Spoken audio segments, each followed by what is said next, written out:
Yes, I'd promised you guys part 2 for a while now, don't. But I gave everybody some time so them can go ahead and open that savings account because it only gets more informative from here on out. So, everybody always come in, and one of the most challenging things to basically get somebody to open at the bank is a savings account. I don't know why, because especially growing up in Jamaica, the first thing them normally say when you get a job is to open a savings account, because the whole idea behind working is to be able to save and have money and have an emergency fund. Because it really makes no sense for you to have a job and can't save. If you have a job and can't save, that simply means you're living above your means. And everybody is going to say, oh no, try and you can't say that or anything like that. But it is factual. Because if you can't control your paycheck and your earnings, you can definitely control your spending and your expenses. If you say you want to live certain places, then you have to be able to scale down where you say is 33% of your income is supposed to go towards the purchase of a property or your monthly rent. So when it comes to savings, you're supposed to basically save at least 10% of your paycheck every month, you know. Pay yourself first.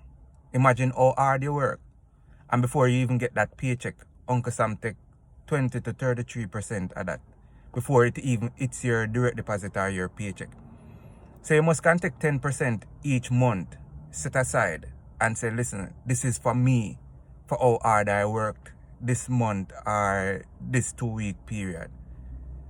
Because it makes no sense. So basically, you work this hard and then emergency came up and you can't find the funds. It don't make sense. Why are you working?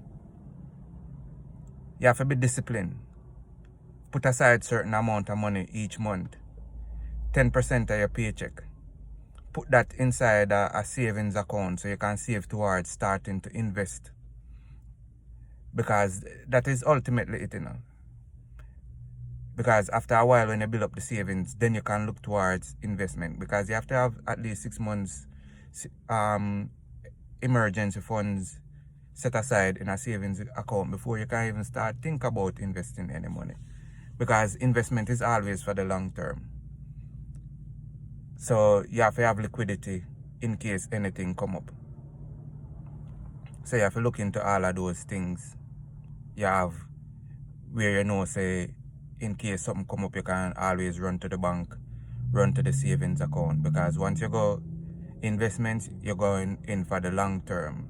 We can get into that in a later and videos and stuff like that. But yeah, after you establish that savings account, put aside 10% of your money each month. And people might say them can't find that.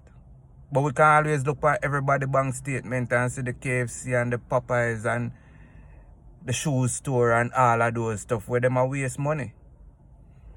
Because all of those stuff are depreciating assets. Waste by.